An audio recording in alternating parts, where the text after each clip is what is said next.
Welcome to Football and the Kitchen Sink. Get ready for in-depth conversation from the world of high school, college, and pro football. Plus some insight about the rest of the world. All this, along with some fun and humor along the way.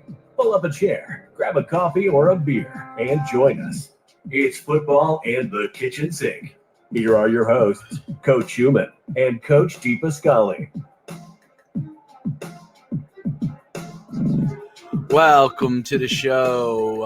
Unfortunately, it's only me today. I messed up our time, and we'll miss Coach D. Hopefully, maybe at some point he'll be able to chime in.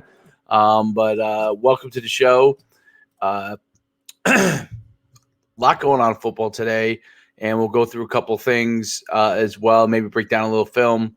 Use this kind of situation to do that, and talk a little college football, NFL. And get some of the latest, greatest updates.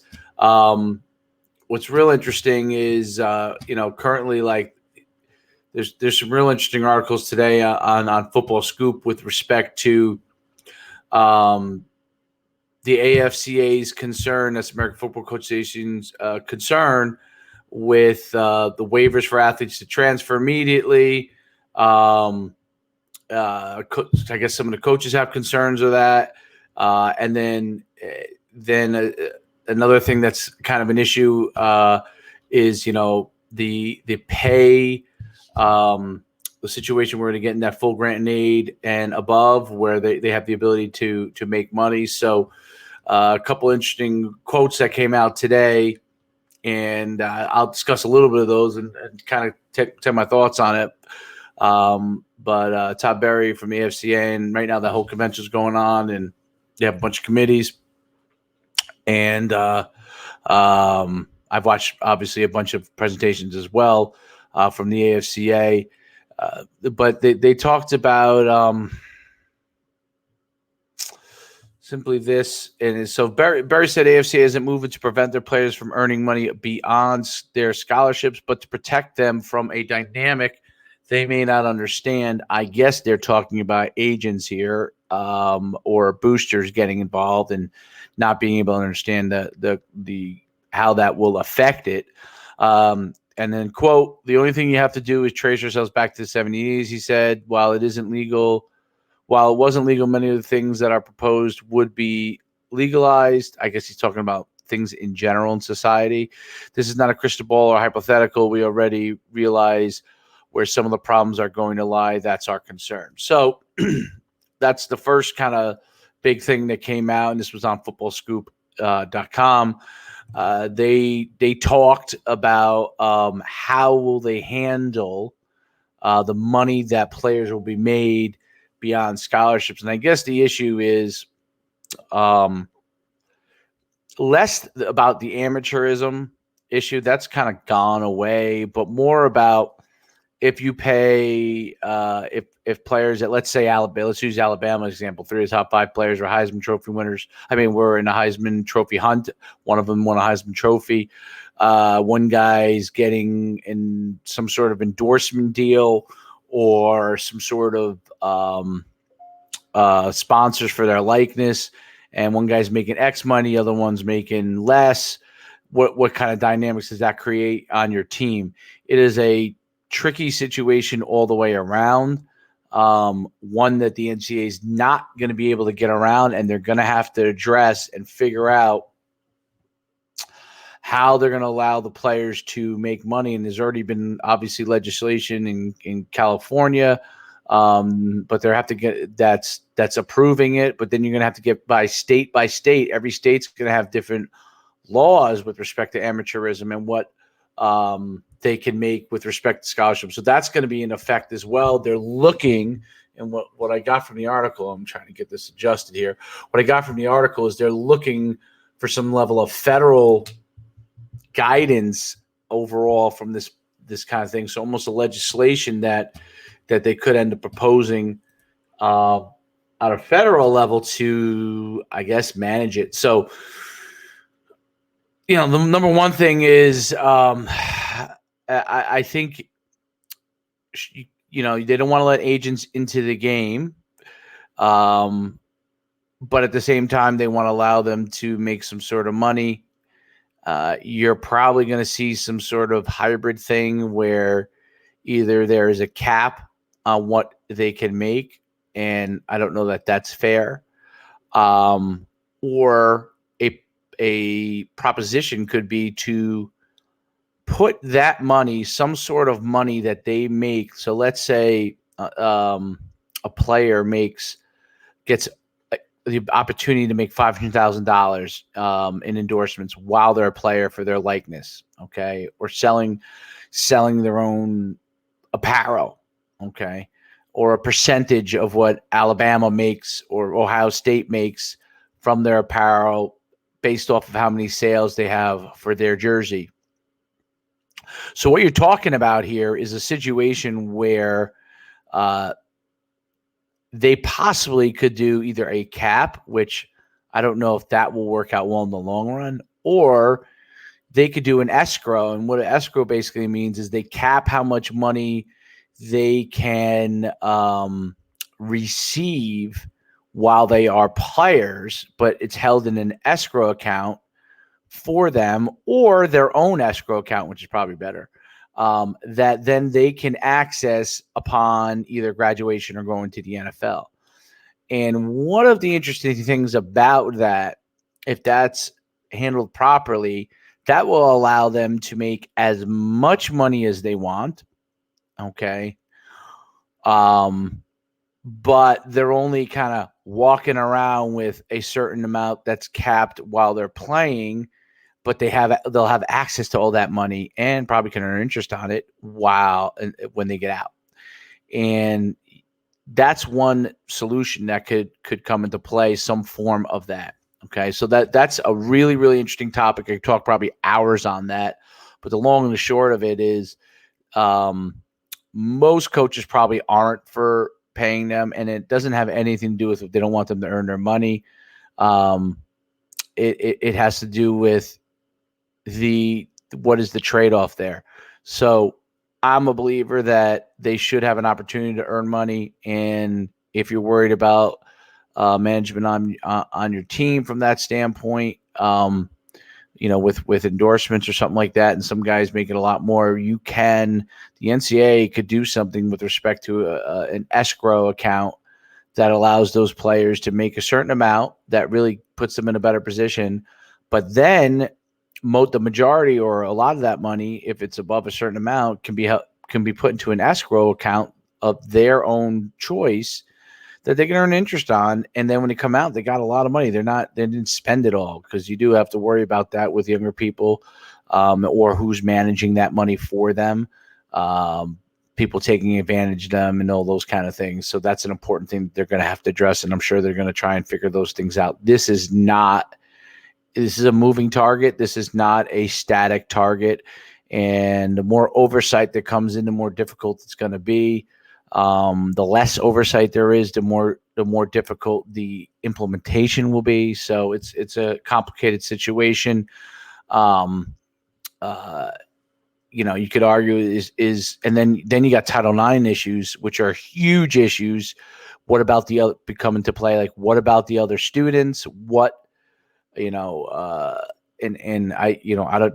Title IX stuff are federal issues that have to be addressed, meaning if XYZ players are making this amount of money, then you may have other sports file suit because they think that some of that money either A, should be going to them, which I don't agree with at all, or because of Title IX that because their sport doesn't have the same impact, that they're not getting the same opportunity at the college level. So we'll see how that all plays out. The second issue that was really interesting that came into play was the transfer rule. So I think everybody understands that the graduate transfer rule has to continue on. The question obviously is, how does it happen? I'll just kind of read you a little bit, and I'll show this part to you. Sometimes these are, when I share the screen here, we get a little bit of an issue. Let me pull this up so I don't have to talk down to it here.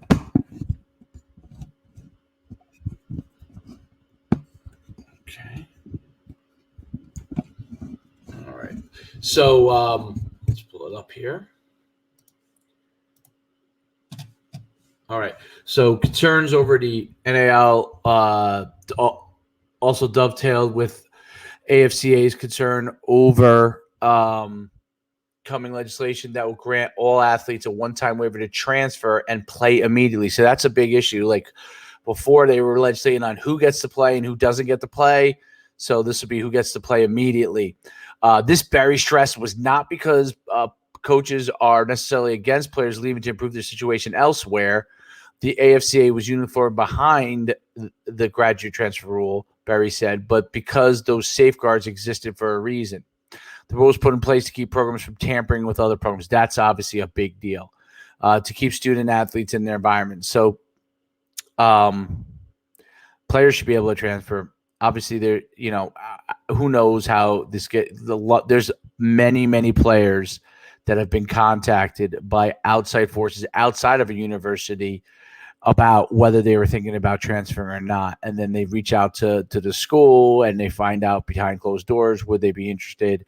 And then once they find out the school would be interested, then they go ahead and transfer. So that would be what you consider tampering. If you look at every NCAA data point that they've collected for years now suggests that regardless of sport, regardless of age, their gender, the GPA, when they transfer, they lower their chances of graduating. That's what we're all about. That's true because of credits, but this really depends on the sport. So I don't know how you can expect now. It's one thing, graduate transfer, like they've been at your school already. So I don't know what the issue is from a graduate transfer standpoint. In season, like someone who still has school eligibility, like school, attending school, transferring. I guess that's what they're talking about there. And the bottom line is they're trying to, control crazy transferring and players playing right away against the team that they just transferred from. You definitely should not have that happen. They should be able to sit out if they're not a graduate transfer. I don't see why that's a big issue if you transfer within the same level. If you transfer down, you should be eligible immediately because it's not a threat where you're going to play against somebody out. That was consistent in the 90s, and that's how it should be now. Graduate transfers should be able to play right away. They already graduated college. I don't get that.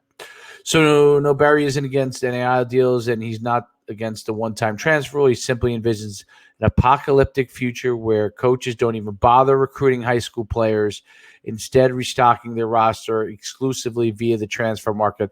On the flip side, Barry is bracing for the possibility of a team's entire defensive line hits the portal because their agents secured better NAI deals elsewhere. Both are huge issues. He's 100% right on that. And with COVID, it's made it even more of an issue with recruiting high school players. That's a huge problem.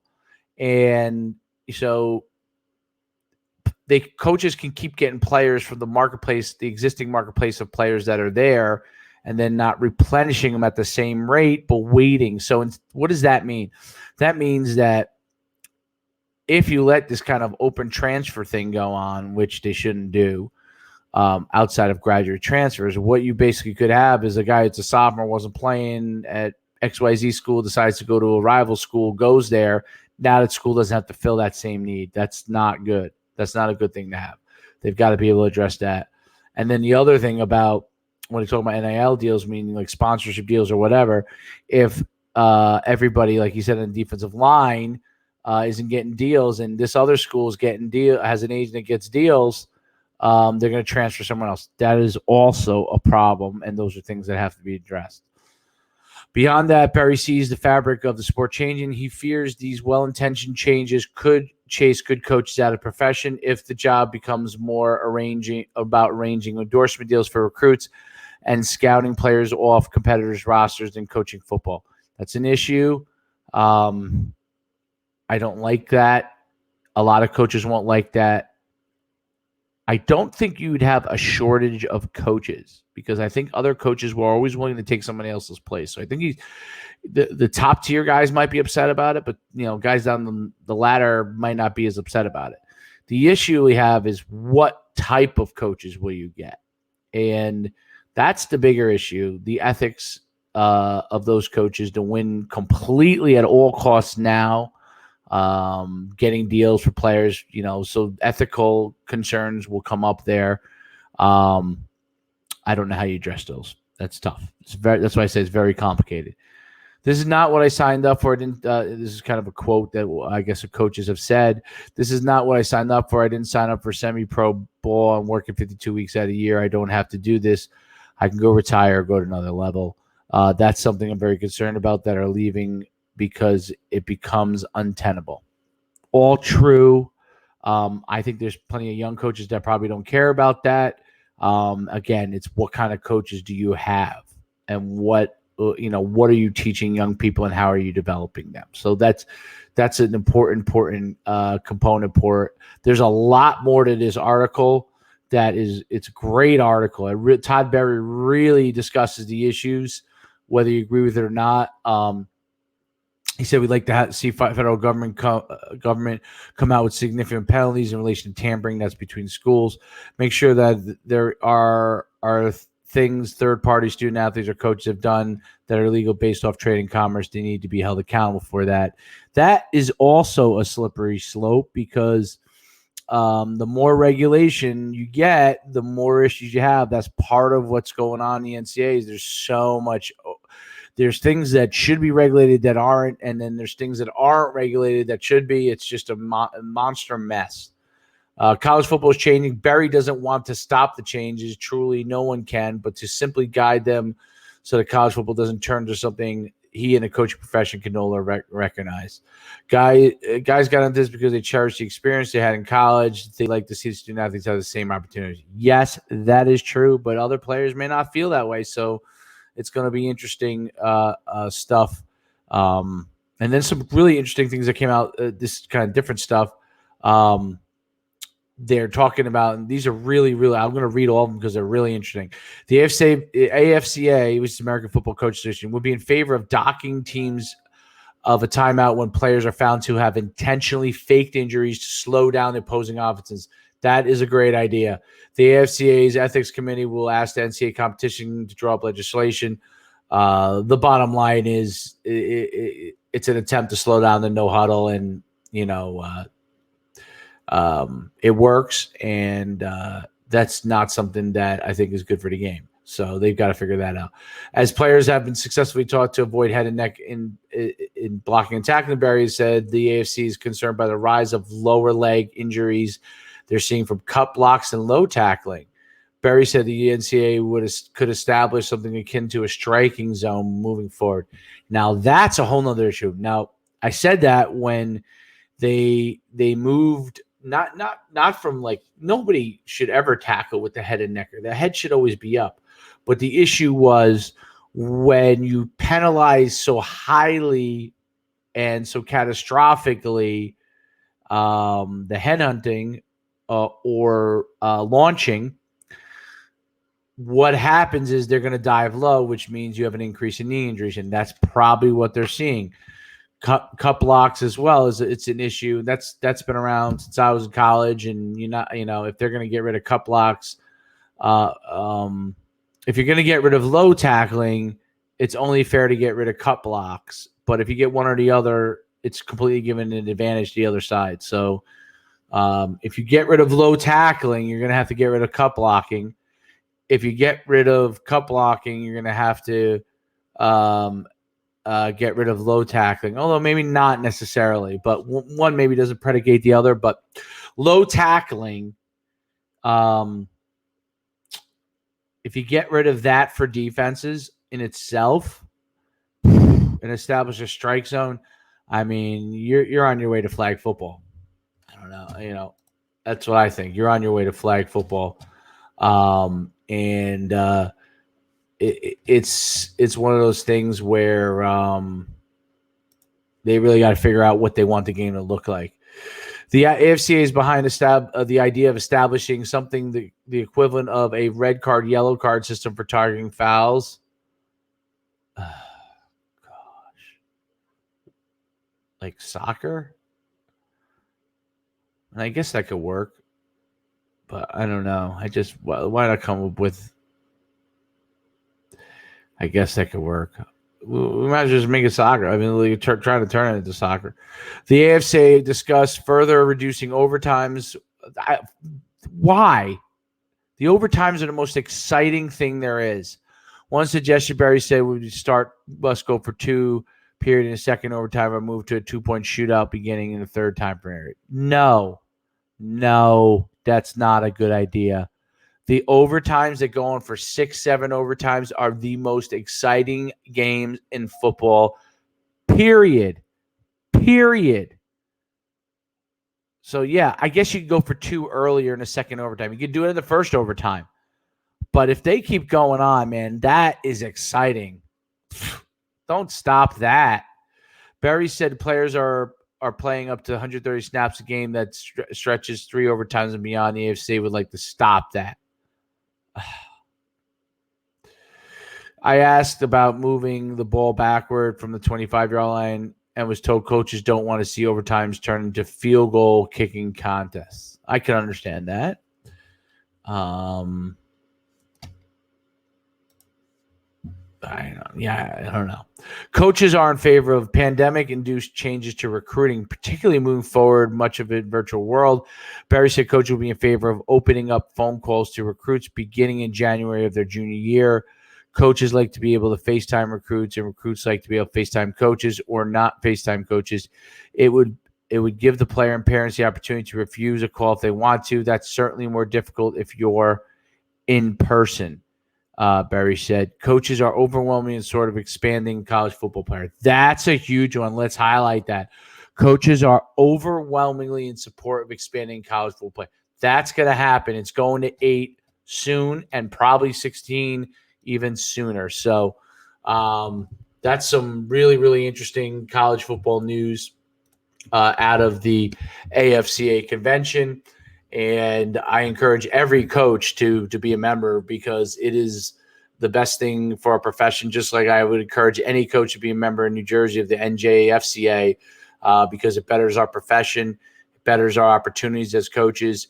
It helps everyone get to be a part of the discussion and obviously learn and a whole bunch of other things. So, join your AFCA if you're a football coach, the American Football Coach Association, and if you're in New Jersey, man, join the NJFCA or whatever state you're in.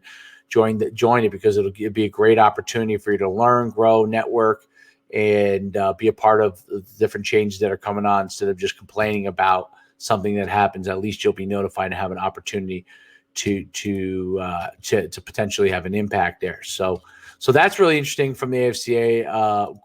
Great discussion points. Another thing that I thought was really interesting. They're very, very close. So as Coach Sarkisian is off to Texas, Nick Saban is very close to picking who his replacement is going to be. And it looks a lot like the leader for that job is Bill O'Brien, former Texas, Houston Texans coach, that is going to be potentially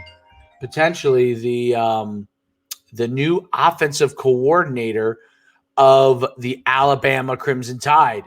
And as Nick Saban's done over and over again of his coaching staff, he retools and fills it with a great spot. And, we talked about it yesterday. He is definitely the Coaching Enhancement Institute. It's the Nick Saban Coaching Enhancement Institute.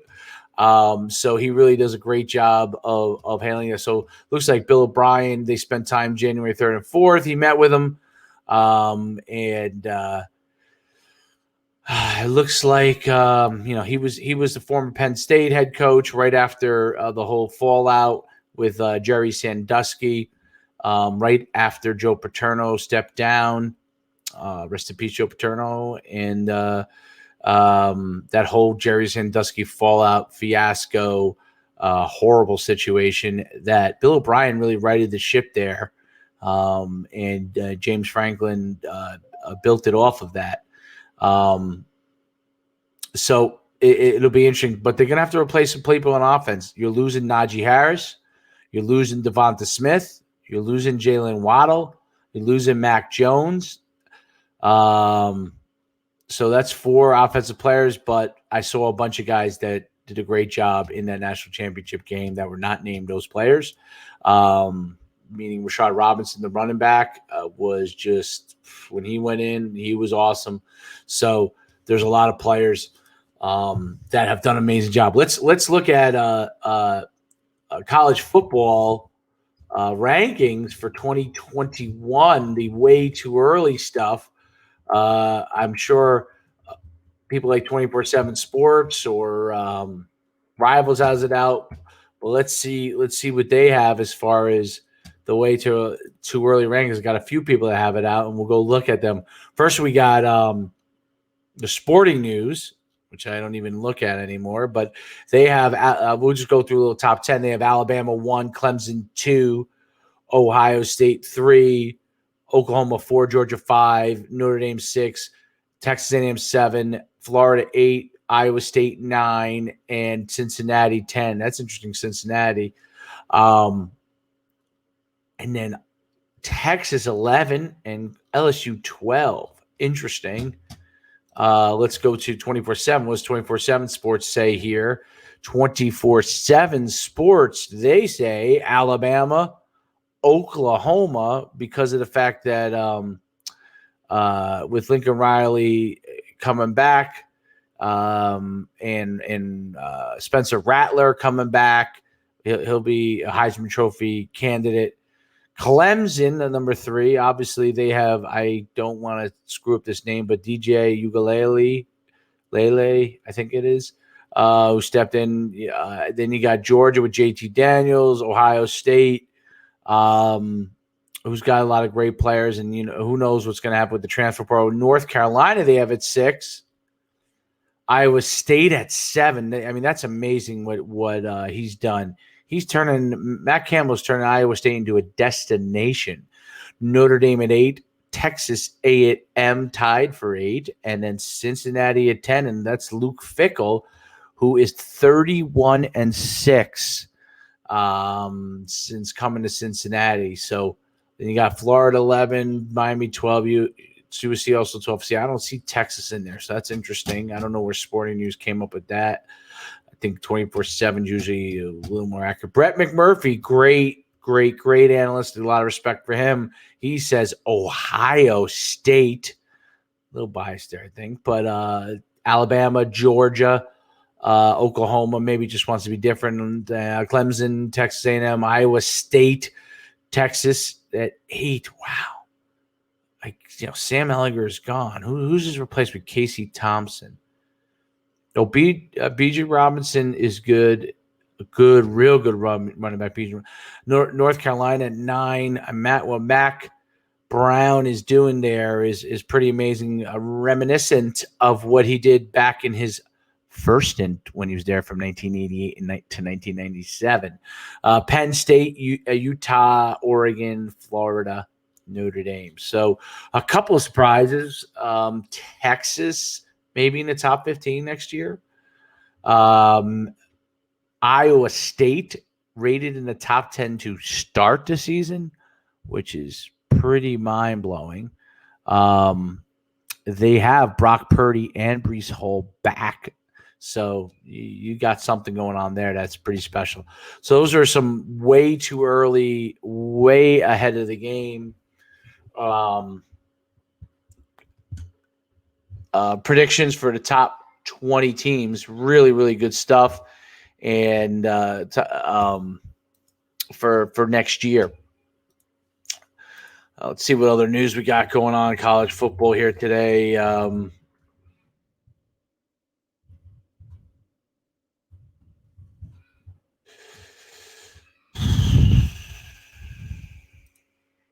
Couple of new things here. We got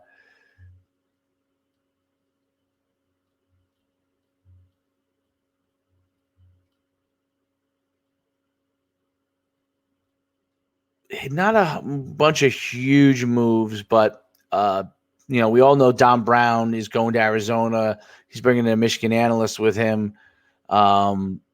Michigan is bringing Baltimore Ravens linebacker coach Mike McDonald's on the verge of being named a new defensive coordinator for Michigan. That's big news. Michigan's definitely looking to retool their defense, and so that probably will be named soon. Carl Dorrell fired his defensive coordinator on the 12th, and UCLA is hiring a former quarterback, Jerry Neuheisel, Rick Neuheisel's son, to be the team's wide receiver coach. Let's see if there's any other interesting coaching news. Tennessee's adding a former Auburn defense coordinator, Kevin Steelton. I think we talked about that the other day. Yeah, so those are some interesting news of in the coaching space, and then with the NFL this weekend, there's a couple of things that I think are key indicators that we've got to all look at, and what makes some of these offenses go. Today we're gonna take a quick look at some of the hey, what's you want to be on? All right, give me 2 minutes. We'll take a quick look at, again, the lines, the spread, and then we'll go and get our break down a little film from maybe the second most explosive team with the Bills. We'll pull up some of their stuff as well. We have Mr. Troy here. Mr. Troy. What? Mr. Troy, can you hear me? You can hear me. You don't even need that. Derek's not here. What? Mr. Troy, go ahead. Wait, he's not here? No, so you don't have to worry. It's just me and you. Why is he not here? Because he's busy. He's got something else going on today. Oh. Okay, so Mr. Troy, we're gonna pick, the 5 best events today in Sonic Olympics. Okay. Do you know it? Yep. All right, so Sonic Olympics is a video game, and we're gonna pick the 5 best events. Come on in so people can see you.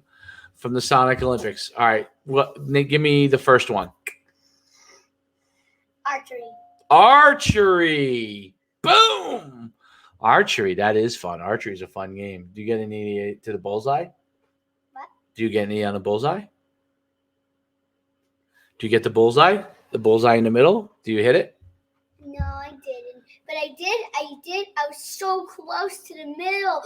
I was on the yellow, but I got it on the medium square. All right, so that's the medium circle. That gets a high five. Boom, boom, high five. Okay, come on in. All right, so now, he's trying not to pull on me here. A couple minutes. All right, second favorite sport. Okay, in the Sonic Olympics. I think that would be the running one where you jump, where you have the hurdles. The hurdles. Daddy's event in high school. I ran the high hurdles. The high hurdles. What, you invented them? No, I didn't invent it. I ran the high hurdles. I was pretty good. But they were actually, they had high hurdles and small. Okay, good. All right, next. Ooh, my headphones, because I got to hear it. Okay, give me the third event that you like. Boxing. What is it? Boxing? Boxing. All right. Are you good at boxing? Well, they wouldn't let me play. That's what I had to pay for. Oh, okay. So maybe we'll get it. It's a little expensive. All right. The fourth event. Maybe when we get rich again. That's fourth event when we get rich again. Okay. Sounds good. Okay. The running one. The what? The running. Oh, just straight sprint. Yeah. Okay. 100-meter dash, right? And the fifth favorite. Okay. I think that would be.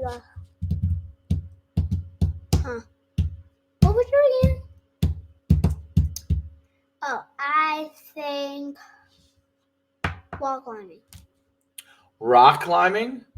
I actually played that, but it's a little difficult because because you're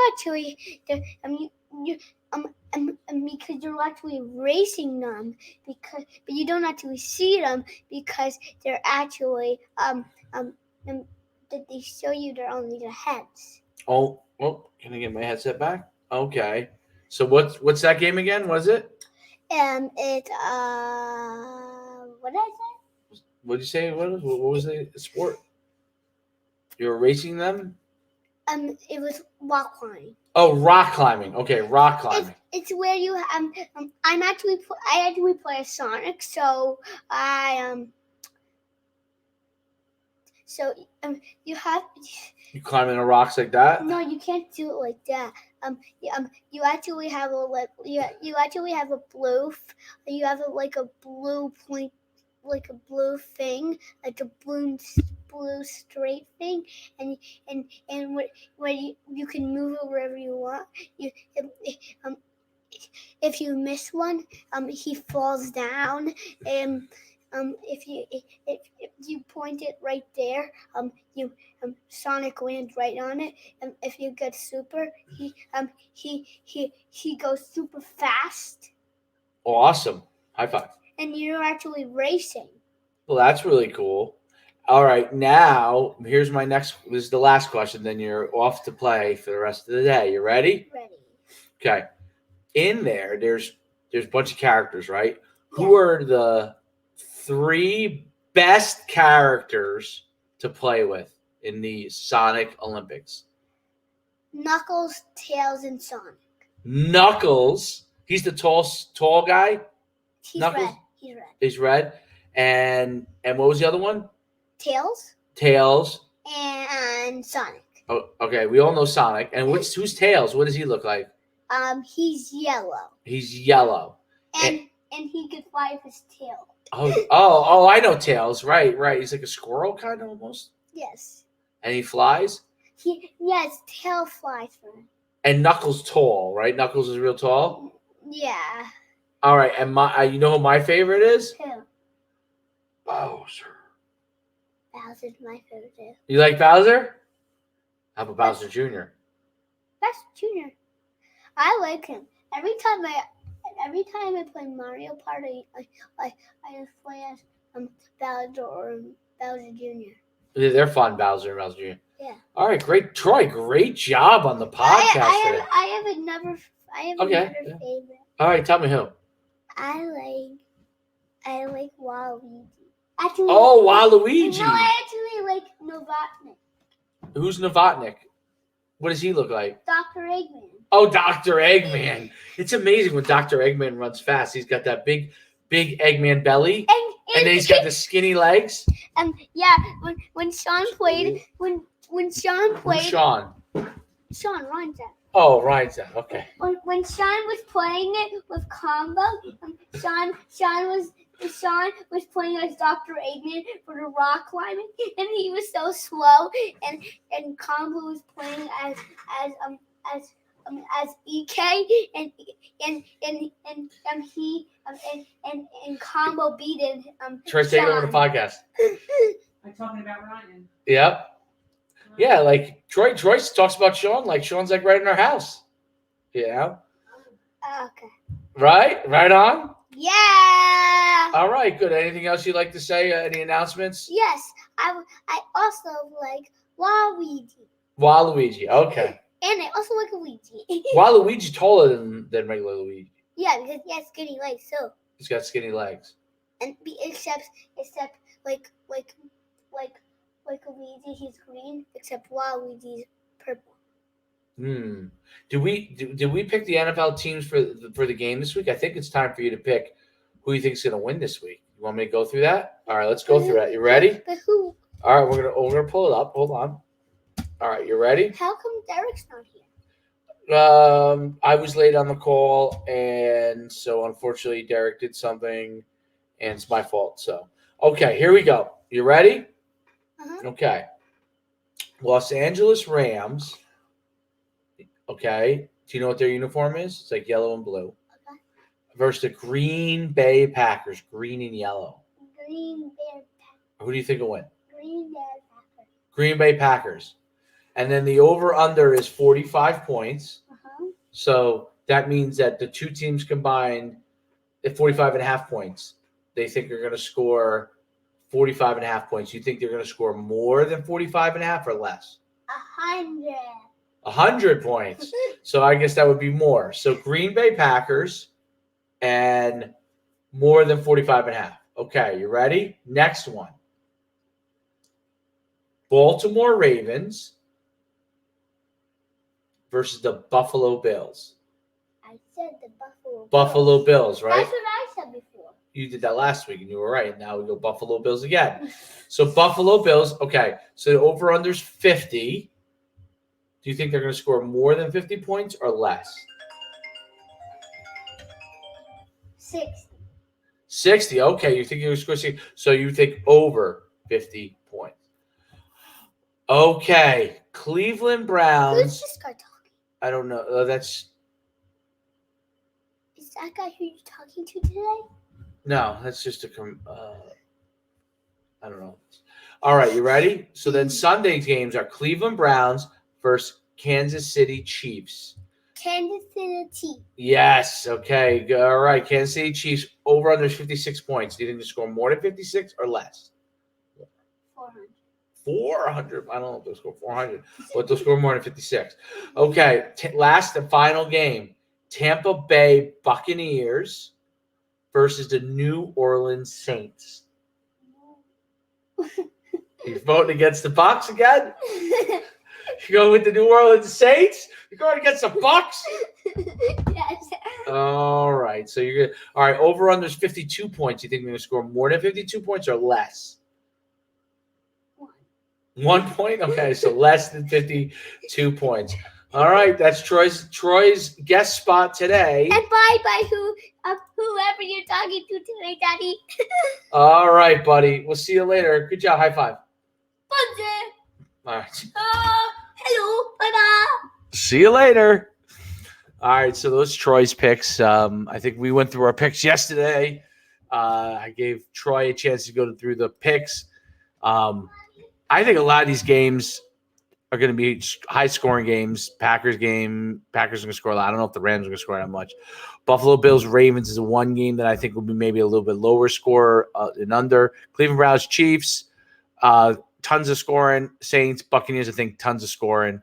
And that's kind of a little NFL breakdown. Let's see if there's any late breaking NFL news. Mike Tomlin said that he believes Ben Roethlisberger should be back next year. I think a lot of that's up to what they. I mean, he didn't start out impressive, but he finished impressive. But will the Steelers be trying to move on? Where does Heineke go? That's going to be a big deal. And then I thought it was a real, interesting question today that was posed, like, of the left open head coaching vacancies, do people want those head coaching vacancies? Now, obviously, most guys want it, but we broke it down last week between Falcons, Lions, Texans, Jaguars, and Chargers and Jets, which one is the best? But now you have the Eagles, which is a potentially slam dunk situation if you can do a great job there. So it's going to be difficult. It's 6 difficult jobs, all demanding places, and it's got to be somebody that's going to make a huge impact on it. So while we bring up some of the Buffalo Bills stuff, we'll give you a second to hear from our sponsor here, Receiver.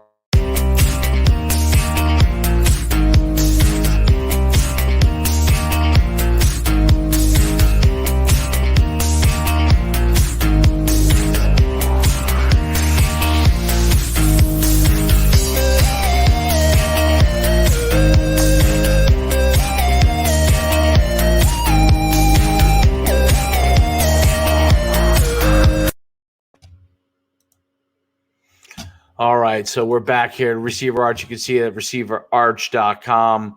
Receiver Arch, if you're looking to improve your skills as a wide receiver or any skill player, go over to receiverarch.com. Get yourself a pair of arms made by our own Coach D. Does a great job. We've had a bunch of customers last year, and then we got Actually, we just had a couple kinds by 4 arches, which should be on their way shortly.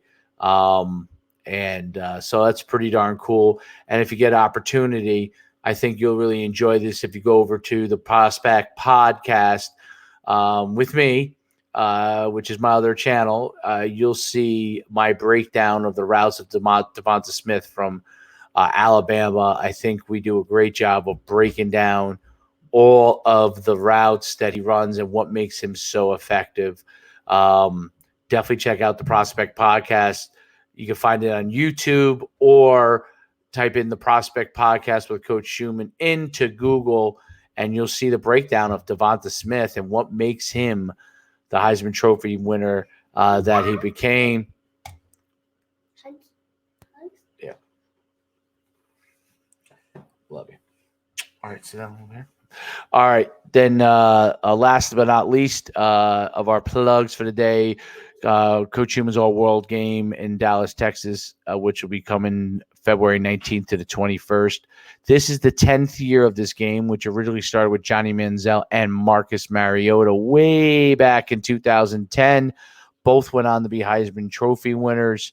Over a handful of pros like Eric Ebron, Demir Bird. I could probably go through a huge list of those guys. David Andrews, all played in the NFL, played in that game first. And dozens of other NFL players come out of that All-Star game. So go to NUCsports.com and check that out as well. What we'll do right away is we'll go to a little Bills breakdown study, which what makes the Bills offense so effective. And we'll just go through some of the things. So before we get into the breakdown of the Bills offense, their run game, Allen, and then the quarterback Allen and Josh Allen, and then the 2 receivers that make everything go, Coles Beasley and Stephon Diggs, and how they create opportunities with those guys. We'll break down a few plays. So here you got trips situation, trips with a tight end. Okay, so 3 receivers to the left with a tight end. And you can see in this situation here, the way that they're playing a cover 3 or man free look. Here, 1 deep high safety, 7 men in the box. Okay, this guy's a linebacker over a slot. And we'll see how this kind of breaks down here. And we talked about a lot of this as the dilemma for defenses.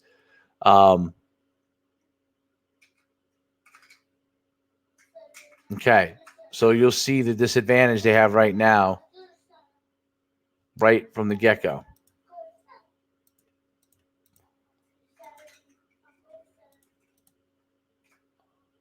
Okay, immediately the first thing that you realize that, and I'm guessing it's Stephon Diggs that's over him, but I'm not close enough to it.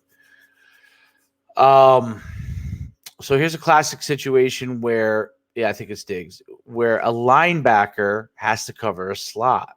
Okay, that you'll see right here. So they rolled from 1 high to 2. Okay, I'll just kind of rewind it real quick for you. They're in a 1 high look and roll back immediately into a 2 high look. Stephon Diggs runs right up the middle of the outside line. They're sitting in a 2 shell out of it, and Diggs just runs right down the middle of the field. So this is what we would call more of a Tampa 2, where a linebacker drops into the deep hole, but a linebacker can't cover Stephon Diggs. And that's the issue that you see here. We'll rewind it. Let it play here. There it is. Pass completion. Huge gain. Okay. So again, taking advantage of matchups. Here it is, right down the middle of the field. Safety can't get there. You got a vertical stretch on the opposite side. Okay, so now you got deep crosses. Again, same thing with a 2 high situation. Let's just let it play here. I should have went to just the straight clips. deep cross situation. This is kind of more of a scramble, but a deep cross situation, you have someone that they just can't cover. All right, here we go. Motion, okay, trying to create a matchup situation. They're rolling down in and playing between cover 1 or cover 3 or too high. Because they're down so low, it gives like a too high look to it that they're going to roll back. And I think the defenses think that's going to be the set of things. So they end up playing cover 3, okay?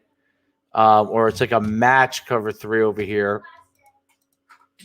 And you have a deep cross right across the middle again.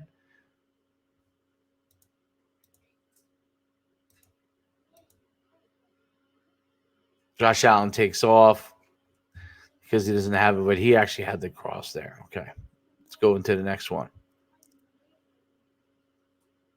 A little bit of a bunch situation here, almost a stack.